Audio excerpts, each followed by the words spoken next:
Assalamualaikum warahmatullahi wabarakatuh. Alhamdulillahi rabbil alamin. Wassalatu wassalamu ala ashrafil anbiya'i wal mursalin Sayyidina wa maulana Muhammad wa ala alihi wa ashabihi ajma'in. Subhanaka la ilma lana illa ma 'allamtana innaka antal alimul hakim. Allahumma rabbi shrah li sadri wa yassir li amri wa hlul 'uqdatam min lisani yafqahu qawli, amma ba'd. Alhamdulillah, syukur pada Allah Subhanahu wa taala kerana pada malam ni dapat sama-sama kita bertemu bagi meneruskan lagi pengajian kita. Dan insya-Allah tuan-tuan yang dirahmati Allah Subhanahu wa taala sekalian, kita menggunakan kitab Risalatut Tauhid pada muka surat 34 kitab Jawi.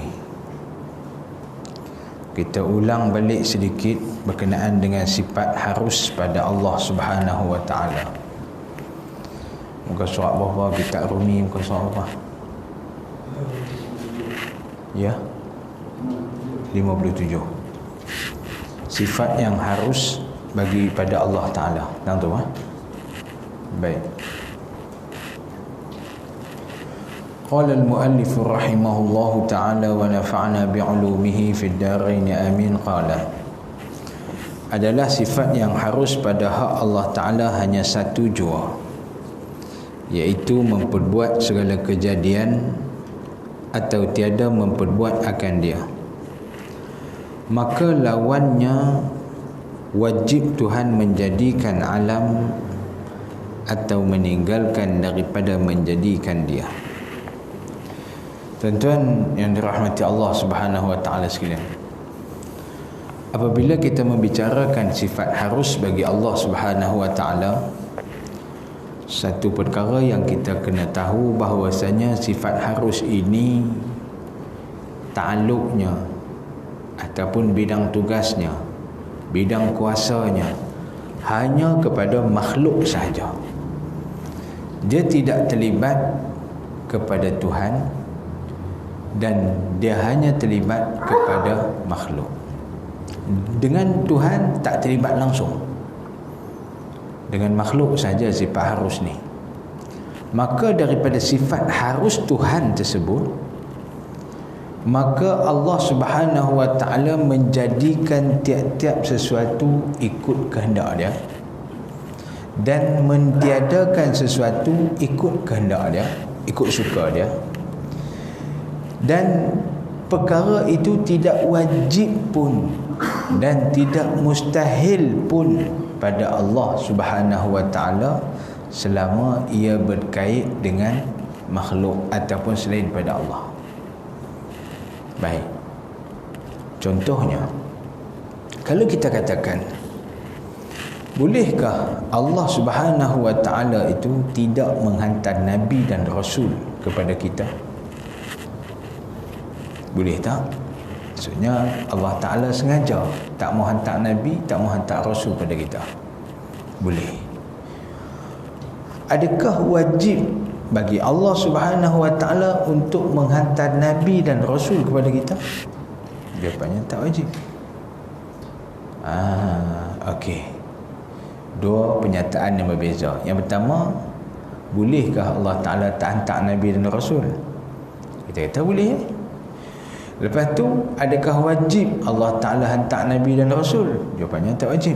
Baik, menandakan bahawasanya nabi dan rasul itu berada dalam sifat harus Allah Ta'ala. Baik, satu soalan lagi. Habis nabi yang Allah Ta'ala utuskan bermula daripada Adam sampai Muhammad tu, bukankah sudah terjadi perkara tersebut?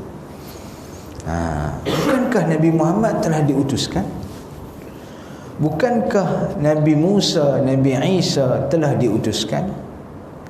Kalau benda itu telah berlaku, itu membuktikan bahawasanya Allah Ta'ala itu wajiblah hantar Nabi dan Rasul. Kalau bagaimana? Tadi tuan-tuan kata tak wajib. Lepas tu bila mana Allah Ta'ala tak hantar Nabi dan Rasul, boleh tak? Boleh. Tu yang Allah Ta'ala dah buat dah. Yang Allah Ta'ala dah hantar Adam, Allah Ta'ala dah utuskan Musa, Idris, Nuh, Zakaria, sampailah kepada Nabi Muhammad sallallahu alaihi wasallam. Bukankah itu benda yang dikatakan sudah ada, dan benda yang sudah ada tu dianggap sebagai wajib ada? Maka tuan-tuan dan dirahmati Allah, macam mana nak jawab? Maka jawabnya begini. Sebelum ketiadaan Nabi dan Rasul, kita tak tahu. Okey, sebelum ketiadaan Nabi dan Rasul, kita ni tak tahu apa. Jadi pada masa tu harus bagi Allah menciptakan ataupun tidak menciptakan. Apabila Allah Ta'ala menciptakan, itu bermakna kehendak dia untuk menjadikan perkara tersebut. Malah bukan lagi wajib pada Tuhan pada saat itu. Tak wajib, tetap tidak wajib. Ikut suka dia lah. Dia nak buat ke dia tak mau buat. Habis yang ada ni, yang ada tu sebab dia nak buat. Okey, yang ada tu sebab dia nak buat. Kalau yang tak ada tu dia tak mau buat. Okey, sebelum kelahiran Nabi Muhammad sallallahu alaihi wasallam, adakah wajib Allah Ta'ala hantarkan Rasul? Tetap tak wajib. Kalau wajib, ni kata tuan-tuan, kita bicara bab tauhid lah, bukan bicara bab fiqh. Kalau bicara bab wajib, kalau wajib ni saya benda tu kena ada. Kena ada, dan akal tak boleh terima benda tu tak ada. Nabi Muhammad pernah tak ada? Ya, pernah tak ada. Dan dia baru ada, kemudian dia tidak ada. Tu ceritanya. Sebab tu benda tu tak wajib. Okey, tuan-tuan, sifat harus boleh faham, selesai. Ceritanya sifat harus Allah Subhanahu Wa Ta'ala ni, bila mana benda tu tak ada lagi, tak wajib, tak mungkin dan juga tak wajib ataupun tak mustahil. Tak mustahil benda tu akan ada, tak wajib benda tu mesti ada, kan dan sebagainya. Tak.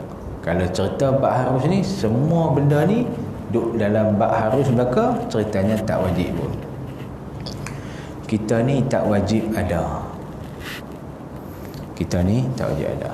Tetapi yang ni tuan-tuan kena faham sikit. Yang tadi kita baca wajib sifat. La ni kita baca wajib masa. Yang ni kita wajib ada. La ni masa ni pukul 8.10 minit dan 8.12 minit jam saya. Tuan-tuan wajib ada di sini. Lah ni, itu masa. Bila sebut bab masa, kuliah ada malam ni, wajib dia ada kat surau ni. Wajib tu wajib bukan wajib sifat, tapi wajib yang masa ataupun wajib muakkad yang tertentu saja. Time dia. Itu pun wajib juga. Akal kena fikir, kata benda tu, ustaz, bukankah kata ni sekarang ni sedang berlangsungnya kuliah ni dikatakan wajib ada? Ya, wajib ada pada masa tu saja. Boleh jadi sagi ni tak ada. Sebab kita bukan bersifat dengan sifat wajib ada. Cuma yang wajib yang kita sebut ni hanya masa sahaja, waktu ni saja. Dia bukan boleh lepas dah. Waktu sagi ni bukan boleh tahu dah. Jadi waktu ni kita boleh kata kita ni wajib ada. Baik, bila mana Nabi diutuskan pada saat, pada Bulan Ramadan turunnya wahyu pada Nabi. Nabi dianggap dan dilantik menjadi Rasul. Pada saat itu Nabi wajib menjadi Rasul. Pada saat itu. Sebab tu kita menisbahkan kewajipan Rasul itu bukan sifat, tetapi pada waktu itu dia start menjadi Rasul. Kalau orang kata wajib Nabi Muhammad itu sebagai Rasul, boleh, tetapi hanya masa tu saja. Pada sifat tidak. Kerana bila mana kita kata sesuatu benda itu bersifat dengan sifat ada, wajib ada, dia mesti melibatkan sejak daripada dulu sampai bila-bila. Sebab dia wajib. Habis yang kita sebut, dia mesti wajib ada kat rumah tu. Aku nak pergi jumpa Ustaz Osman, Ustaz. Dia ada tahu nak? Time-time ni wajib ada kat rumah ni, bukan pergi tahu mana dah. Itu wajib tu. Wajib itu hanya nisbah kepada masa tu saja. Dia bukan kekal sampai bila-bila. Walaupun itu adalah hukum akal. Jadi kena beza tentang tu. Baik, saya rasa benda tu mudah ya. Sungguhnya Allah Ta'ala mempunyai perintahan dalam kerajaannya, maka boleh ia memperbuat apa kehendaknya. Jangan tiada boleh dilawan atau ditegah. Allah Ta'ala kalau dia nak satu-satu benda, dia boleh buat. Tak ada siapa boleh halang, tak ada siapa boleh cegah, tak ada siapa boleh lawan. Dia mesti buat. Dia nak buat, dia buat.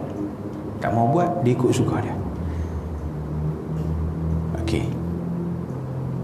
Bila mana dia buat ikut suka dia,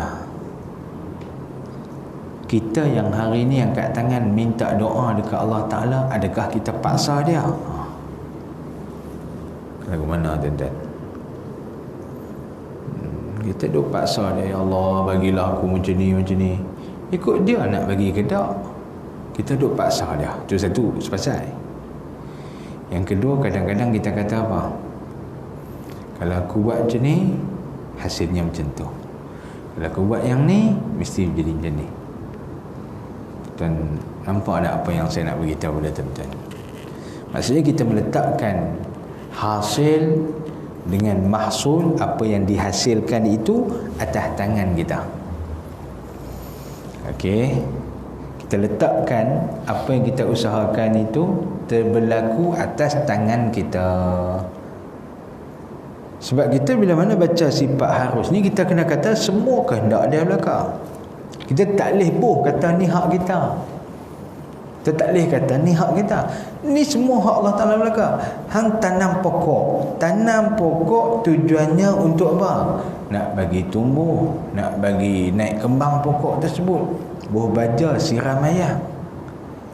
Baik, tuan-tuan yang dirahmati Allah. Kalau buah baja, siram air tu kerja siapa? Kerja kita. Habis yang kita nak hasilnya macam mana? Hasil pun kita duk nampak dengan sebab usaha buat kerja kita. Hak tu salah, tuan-tuan. Habis duk pergi siram air apa-apa, duk pergi buah baja apa-apa. Buah baja, siram air itu perintah. Tapi hasil hak dia nak bagi itu bukan duduk dalam kawalan kita. Hasil bukan duduk dalam kawalan kita. Hasil duduk pada kehendak Allah Ta'ala. Sebab tu kalau kita pegang kita pegang macam tu, kita buah baja, kita siram air, tiba-tiba pokok tu mampu mati. Kita salah siapa? Tak salah siapa, tu kehendak dia. Masa tu kita nampak kehendak dia. Tapi bila mana buah tu dah pokok tu dah berbuah dah apa semua, sebab apa kita tak nampak kehendak dia? Duk nampak kita yang usaha. Nampak tak tu? Tuan-tuan dan dirahmati Allah Subhanahu wa ta'ala sekalian. Nak anak kena menikah. Nikah apa semua dengan harapan nak anak. Tiba-tiba menikah-menikah, Allah Ta'ala tak bagi anak. Tu kerja buat siapa? Kerja buat dia. Bila kalau menikah dapat anak, kerja buat siapa? Kalau menikah dapat anak, kerja buat apa? Dia nampak kerja buat kita kan kerja buat Tuhan juga. Lagu itulah yang dikatakan kehendak tu kehendak Allah Subhanahu wa Ta'ala. Ada yang Allah Ta'ala nak tak nikah tapi dapat anak. Nabi Isa AS, mak dia bukan pernah duduk dengan siapa-siapa pun, tapi dapat. Itu yang kata kehendak dia. Dia boleh buat ikut apa saja, luar daripada fikiran akal kita, luar daripada apa yang kita katakan adat kebanyakan manusia. Itu yang kata ikut suka dia. Dengan tiada boleh dilawan atau ditegah. Tak boleh kita nak lawan, nak tegah segala kehendak dia. Dia nak macam tu dah, mana boleh buat apa dah. Duduk macam tu lah. Kerana tiap-tiap suatu yang ada di dalam alam ini perbuatan Tuhan. Tiap-tiap yang ada dalam alam ni semuanya perbuatan Allah Subhanahu wa Ta'ala.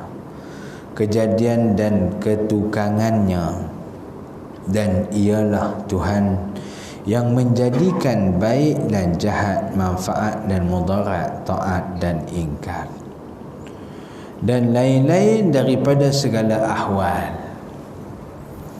Tengok tuan-tuan, kita baca balik. Dan ialah Tuhan yang menjadikan baik dan jahat, manfaat dan mudarat, taat dan ingkar, dan lain-lain daripada segala ahwal. Dia kata apa? Baik jahat, manfaat mudarat, taat ingkar. Semua tu kerja buat Tuhan je. Ya, kerja buat Tuhan belakang. Habis kalau benda tu jahat pun Allah Ta'ala buat ke? Ya. Benda tu baik pun Allah Ta'ala buat? Ya. Benda tu mudarat pun Allah Ta'ala buat? Ya. Lagu mana ni? Sebenarnya kita dah cerita dah, tapi 4 bulan yang lepas lah. Kita dah cerita dah, tapi cuma cerita ni 4 bulan yang lepas, sebelum PKP. Jadi dan kena PKP kita pun tak tahu. PKP tu siapa buat? Kehendak dia juga ke? Ya, kehendak dia juga. Jawapan dia macam tu. Habis macam mana ni? Macam mana yang kata baik buruk semua Allah Ta'ala buat? Hak tukang pecah rumah Allah Ta'ala buat. Hak duk main sembahyang tani pun Allah Ta'ala buat. Yang kerja merompak, mencuri, berzina, berjudi pun Allah Ta'ala buat. Lepas tu hak yang duk main sembahyang, puasa, duk buat baik apa semua ni pun Allah Ta'ala buat juga. Pening kita, pening. Tuan-tuan yang dirahmati Allah Subhanahu wa Ta'ala sekalian. Lah kali pula ni nak bagi tambah pening ni. Lah kali pula dia buat syurga neraka. Lepas tu dia humban hak mana jahat-jahat masuk neraka, hak baik-baik duduk dalam syurga. Amboi, dia buat benda baik, benda jahat, lepas tu nak hukum kita pula. Lagu mana? Lagu mana nak kata tuan-tuan? Allahumma salli ala sayyidina Muhammad. Baik. Tuan, macam ni nak apa? Allah Ta'ala menjadikan yang baik dan jahat. Betul, hak jahat pun dia bagi, hak baik pun dia buat, hak jahat pun dia buat. Tetapi tuan-tuan yang dirahmati Allah Subhanahu wa Ta'ala sekalian, ikhtiar itu ada di tangan kita. Pilihan itu ada di tangan kita. Kita pilih nak buat apa. Pilih tu duduk di kita, bukan pilih tu duduk di Tuhan. Pilih duduk di kita. Bila pilih duduk di kita tuan-tuan dan dirahmati Allah, hak manilah, hak ni yang Allah Ta'ala nak hukum kita ni, nak buh kita dalam neraka ke dalam syurga ni sebab pilih. Baik, macam mana tu? Macam ni. Tuan-tuan nak pergi buat jahat. Bila tuan-tuan nak pergi buat maksiat, contohnya nak pergi minum arak. Nak pergi minum arak, kalau arak tak ada jual, agak-agak tuan-tuan boleh minum tak? Tak ada. Jadi hak buat anggur yang mengizinkan arak ayak tu jadi arak, semua tu kehendak dia belaka. Jadi bila mana semua tu duduk dalam kehendak dia belaka, tuan-tuan pula pilih jalan tu. Sedangkan jalan tu adalah jalan yang dilarang. Tak boleh. Allah Ta'ala kata jangan minum arak, jangan berzina, jangan minum arak dan sebagainya. Tapi hak pi pilih itu pasal apa? Macam kita pi beli durian longgok. Beli durian longgok tu, kita pi pilih durian longgok tu, kita yang pilih, bukan dia yang bagi. Kita yang pilih, dia hanya longgok semua kali. Tang tu.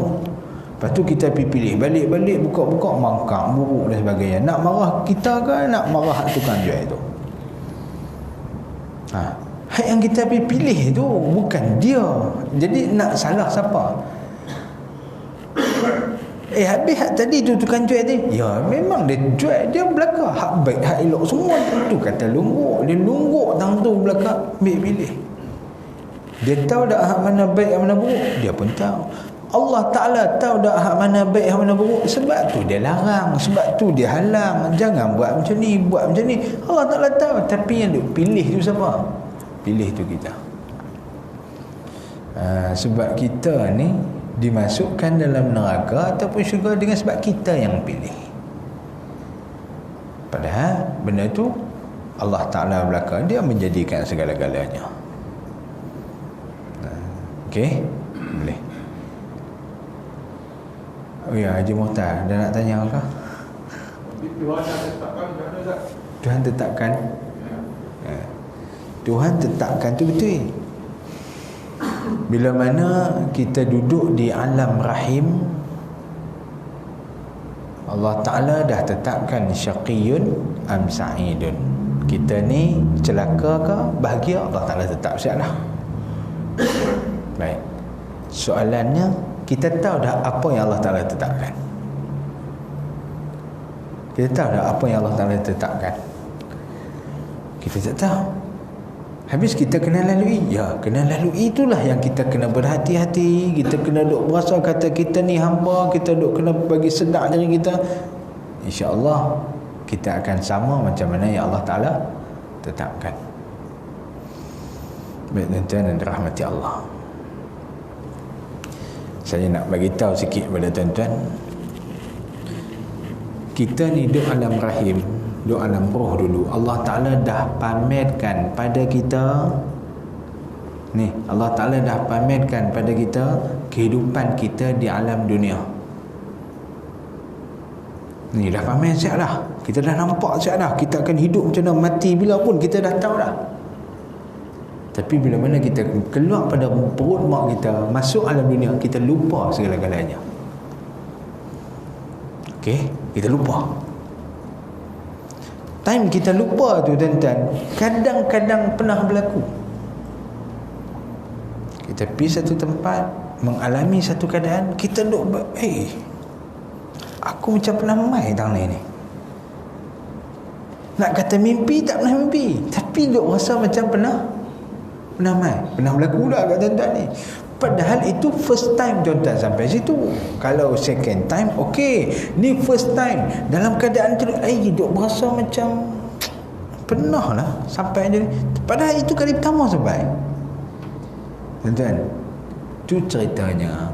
Masa tuan-tuan duduk di alam rahim dulu, duduk di alam roh dulu, Allah Ta'ala dah pamerkan kehidupan tuan-tuan atas muka bumi ni. Itu maksudnya satu ketetapan Tuhan. Tapi dia bagi kita lupa, dan memang kita lupa. Okey. Tunggu saat. Selepas pada tu mati. Bila mati duduk di alam barzakh. Alam barzakh itu Allah Ta'ala juga mempamerkan kepada kita kehidupan akhirat. Masa duduk di alam barzakh tu, dia tu ahli syurga ke, ahli neraka ke, dia nampak dah masa duduk di alam barzakh. Okey, boleh nah? Baik. Nanti bangkit pula daripada alam barzakh. Bangkit tu kita lupa. Kita lupa kita ni golongan syurga ke neraka. Mari risau balik. Tuan faham tak ni? Tuan-tuan akan jadi lupa. Sebab masuk dalam kubur nampak syurga, hawa syurga, neraka. Bila mana dibangkitkan semula, dia pun tak tahu aku ni syurga ke neraka. Semua masing-masing risau. Dia main macam tu. Macam tadi juga. Macam tadi juga, yang kita duduk dalam perut mak, kita duduk dalam alam roh, Allah Ta'ala dah pamerkan kehidupan kita. Keluar-keluar kita pun lupa. Sampai satu-satu tempat baru teringat. Rasa macam nak ingat balik. Bila aku main tak boleh. Hilang. Hilang. Dan memang tuan-tuan tak akan dapat pun. Duk fikir bila aku main tang ni. Padahal aku tak pernah sampai pun, tak pernah mimpi pun, tapi rasa macam pernah mengalami benda tu. Fikir lagi tak jumpa. Hilang punca macam tu ya. Betul ke tak? Ni bukan saya cerita hak tuan-tuan, saya cerita hak saya. Sama macam tu juga. Rupanya semua benda tu Allah Ta'ala dah tunjuk dekat kita. Bukankah itu bererti bahawa Allah Ta'ala telah tetapkan kita? Ya, cuma kita aja tak tahu. Habis sekarang ni kita berusaha. Kita cuma usaha supaya kita ni jadi orang yang ditentukan Allah Ta'ala dalam golongan orang yang baik, bahagia. Boleh nampak dah. Kan lagi bingung lagi. Kan lagi mana ni tak apa nak faham ya, silakan. Maknanya kita ni alam yang pernah kita lalui. Kalau pindah alam itu alam lain, dah tak ingat dah alam tu. Ya. Contoh kita pernah dulu. Kita apa? Dunia ni apabila kita masuk dalam tubuh ni, mungkin tak ingat lagi dunia. Tak ingat dah dunia. Betul. Kita akan pergi ke alam baru. Alam tu kita dah nampak dah. Kalau orang yang duduk alam barzah sekarang ni, dia dah nampak dah alam baru dia tu macam mana. Tapi nanti bila mana dia masuk alam tu, dia pun yang nikmat sibuk nikmat, yang azab sibuk azab. ya, betul. Duduk dalam lubang kubur, duduk dalam alam barzakh, nikmat memang terima nikmat. Azab memang terima. Walaupun baru gambaran, memang dia akan rasa tubuh badan dia semua dia dah terasa dah. Kemudian dia keluar daripada bangkit tu, semua masing-masing lupa. Tapi hak cerita dia, kita akan menuju ke mahsyar, kita akan melalui sirat, semua kita dah dapat gambaran dah masa kita duduk di alam barzakh. Okey. Ya. Pilihan. Okey.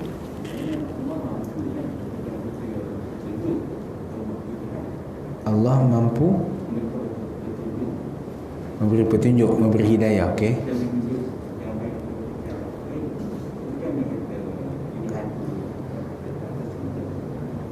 Pilihan tu duduk dekat kita. Betul, Allah Ta'ala mampu untuk bagi hidayah, bagi petunjuk kepada seorang. Tetapi tu pun ikut suka dia juga. Dia nak bagi ke, dia tak mau bagi, tu ikut suka dia. Itu kehendak dia jugalah. Maksudnya duduk dalam sifat dia tu, maksudnya dia nak bagi pilihan ke, dia nak bagi jadi orang ni baik ke, nak bagi jadi orang ni jahat ke, itu pun duduk di tangan dia juga, kuasa dia juga, pilihan dia juga. Kita ni kena sentiasa berharap-harap dan kena sentiasa duk melakukan kebaikan ataupun duk pilih jalan baik sedia. Baru dia akan muafakat dengan kehendak Allah Subhanahu Wa Taala. Nak bagi muafakat hidayah ataupun jalan yang kita lalui dengan hidayah yang Allah Ta'ala bagi itu, kena turut perintah dia. Kena turut perintah dia. Dia kata aku macam ni, contohlah macam ni lah. Ayah kita ataupun kita lah sebagai ayah, kita nak bagi hadiah tu dekat anak kita, tapi kita dah buat syarat. Dia kata kalau mengaji SPM dapat A, ayah bagi handphone satu. Contohlah kita buat syarat macam tu. Agak-agak kehendak kita tu memang nak bagi. Dia dapat A ke tak dapat A ke, nak bagi ke tak? Kalau dapat A, lagi bahagialah kita bagi. Kalau tak dapat A, bagi juga. Nampak tak tu? Boleh faham?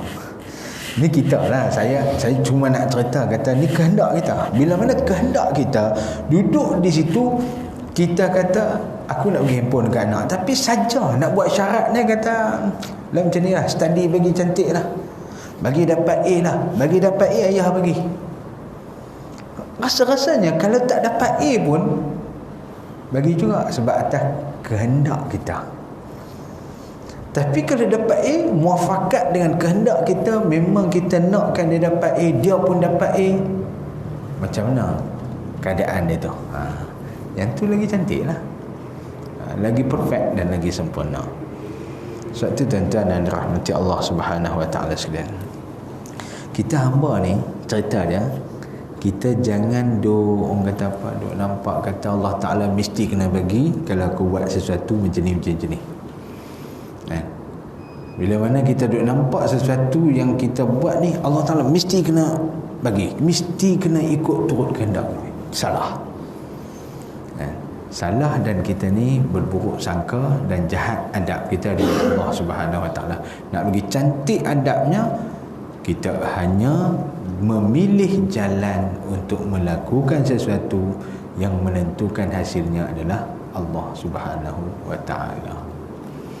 Jadi kita sentiasa memilih jalan kebajikan, jalan yang baik bagi nisbah kita berdasarkan ilmu kita, supaya Allah Ta'ala memberi hidayah dan juga panduan kepada kita.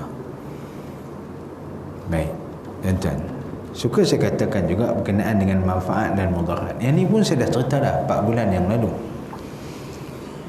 Manfaat dan mudarat ni tuan-tuan, manfaat dan mudarat ni kembali kepada makhluk, tidak kembali kepada Allah.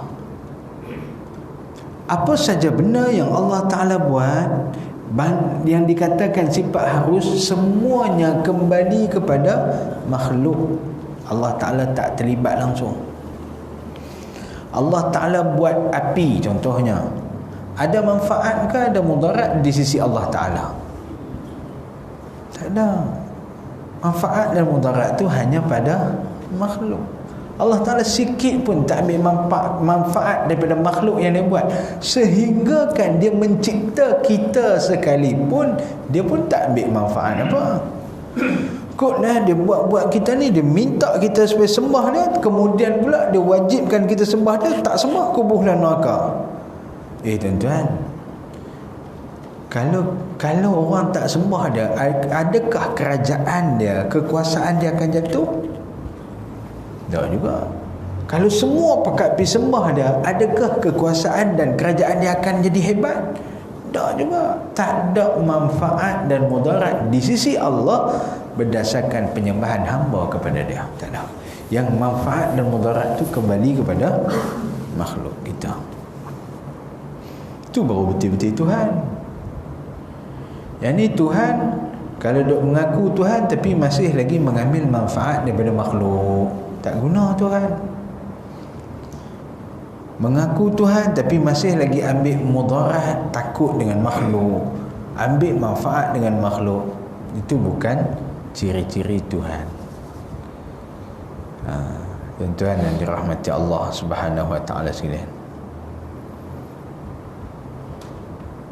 Allahumma salli ala sayyidina Muhammad. Baik, satu benda nak selit sikit. Kalaulah dikatakan Allah Ta'ala Tuhan dan dia membuat arasnya ataupun kursinya, buat aras, buat kursi. Aras dan kursi itu hukumnya makhluk, bukan Tuhan. Boleh tak Allah Ta'ala mengambil manfaat daripada makhluk? Hak ni saya cerita dah tadi, cuma kita putar pergi kepada soalan yang lebih besar. Kursi dan juga aras. Kursi dan aras tu kalau Allah Ta'ala buat, namanya apa dah? Makhluk. Tidak, namanya makhluk. Habis kalau namanya makhluk, boleh tak Allah Ta'ala mengambil manfaat dan mudarat daripada makhluk yang dia cipta? Itu duduk di atas aras dan duduk di atas kursi. Ambil manfaat tak duduk? Ambil manfaat. Jadi tuan-tuan, daripada segi hakikatnya tak mungkin. Benda tu tak mungkin Allah Ta'ala mengambil manfaat daripada perkara tersebut. Habis yang Allah Ta'ala cerita tu, Ar-Rahmanu 'alal 'arsy istawa. Allah Taala duduk di atas arasy. Wasi'a kursiyyuhus samawati wal ardh. Allah Taala meluaskan kursinya. Habis yang dia cerita tu tujuannya untuk apa? Mesti ada satu hidden makna ataupun makna yang tersirat yang perlu kita fikirkan, perhati, kaji dan sebagainya. Macam itulah maksudnya. Macamlah dia sebut di sini, Tuhan yang menjadikan baik dan jahat. Okey, Tuhan buat baik, Tuhan buat jahat. Lepas tu dia nak humban kita dalam neraka kalau kita buat maksiat. Habis lagu mana? Itu kena perhati, kena kaji apa maksudnya. Manfaat dan mudarat, taat dan ingkar. Taat dan ingkar pun Allah Ta'ala buat. Orang tu buat taat, orang tu buat maksiat, semua tu duduk dalam perbuatan Allah dan kehendak Allah. Tuan-tuan, orang nak pi buat maksiat, orang pi berzina, pi berjudi. Dia pi berzina, pi berjudi, itu pilihan dia. Lepas pada tu hang nak bagi zina, bagi jadi berjudi, bagi jadi minum arak, bagi jadi buat maksiat tu, siapa yang izinkan? Mesti Allah. Tak boleh dia buat sesuatu, Allah Ta'ala kata aku tak izin, tiba-tiba dia buat jadi. Tak mungkin. Mana mungkin bila mana Allah Ta'ala tak izin benda tu jadi, tiba-tiba benda tu jadi dengan kehendak manusia. Ish, pelik tuan-tuan. Tuhan apa macam tu? Dia tak boleh nak halang makhluk dia daripada buat maksiat. Tuan-tuan, tu yang kata tu memang kehendak dia. Dia nak benda tu jadi. Tapi yang pilih tadi, yang asal pilih tadi sebab kita yang pilih. Jangan duk pergi salah Tuhan pula. Baik, kalau hak buat baik, boleh dah Allah Ta'ala tak izinkan benda tu jadi baik? Dia nak main dah sembahyang ni, dia nak buat dah ibadat ni, tapi Allah Ta'ala kata tak mau, aku tak mau. Pakai baju semua siap dah, mandi semua siap dah, start motor tak hidup, start sekali tak hidup, dua kali tak hidup. Kalau dia kehendak nak main juga, boleh tumpang kawan sebelah kan? Nak pergi cari rumah kawan, tengok kawan tu pun dah pergi dah, start motor pergi dah. Nak jalan kaki dekat jalan, hujan pula mai, patah balik ambil apa. Tengok tu Allah Ta'ala doa tok tak pergi jadi main tu. Benar tu nak buat baik tak? Nak buat baik. Habis setiap pilihan itu diberi pahala. Begitu juga dosa, setiap pilihan itu diberi dosa. Hak yang tadi ni dia tersekat, start motor tak hidup, pi rumah jiran dah start motor pi dah, jalan kaki pi, hujan patah balik ambil payung, nak pi pula. Tu pilihan tak tu? Pilihan. Bila mana setiap pilihan tersebut diberi pahala, tiba-tiba tak jadi, tiba-tiba tak pi juga, Allah memang tak mau dia main malam ni. Dia live di rumah je melalui Facebook. Okey, hak tu hak baik ni. Kita baca hak jahat pula. Hak jahat dia memanglah nak kata nak buat jahat ni. Start motor, sekali startnya hidup. Padahal minyak tak ada tu, sekali startnya hidup. Tak ada nak buka kunci lagi, start hidup lah. Macam mana ni? Kehendak dia. Dia nak pipi nak buat maksiat, senangnya. Penguatkuasa jaih tak ada, jakim semua tak ada, buatlah maksiat apa pun, buat jadi senang. Balik pula, untung pula celah-celah tu, bawa pi 10,000, untung 1,000, buat balik duit, main judi macam saya. Tengok tuan-tuan, Allah Ta'ala bagi pula, Allah Ta'ala izin. Dan setiap usaha itu diberi azab, diberi dosa. Dan boleh jadi juga dengan usaha dia macam tu, tiba-tiba Allah Ta'ala boleh kalih dia jadi benda baik. balik-balik daripada duit judi tu dengan nada 100,000 tu duk pergi sedekah dekat satu sekolah agama ke, pondok mana ke, anak yatim ke, tahfiz mana ke, dia tak habaq apa. Dan daripada hasil dia sedekah tu, dia pun tak habaq kata duit judi ke, duit apa ke. Orang hak duk doa, orang hak sedekah ni, oh ya Allah, berilah hidayah pada dia, ya Allah, tambahkanlah rezeki dia, lah kali boleh jadi baik. Kehendak siapa? Kehendak Allah. Hak dia usaha tadi jalan ke arah jahat lah, tapi Allah Ta'ala nak ubah dia tu boleh jadi baik tu kehendak dia. Sebab tu tuan-tuan dan dirahmati Allah Subhanahu Wa Ta'ala sekalian, baik buruk duduk di tangan dia, segala-galanya duduk di tangan dia. Kita jangan berburuk sangka dengan Allah Subhanahu Wa Ta'ala. Maknanya, sekiranya seandainya Allah tidak mengizinkan kita buat jahat, maknanya Allah zalim. Ya, tidak mengizinkan. betul. Betul. Tidak adil namanya. Tidak adil. Allah Subhanahu Wa Ta'ala alam. Kita ni kena berhenti ikut SOP lah. Azan. Lepas azan bila berhenti sat.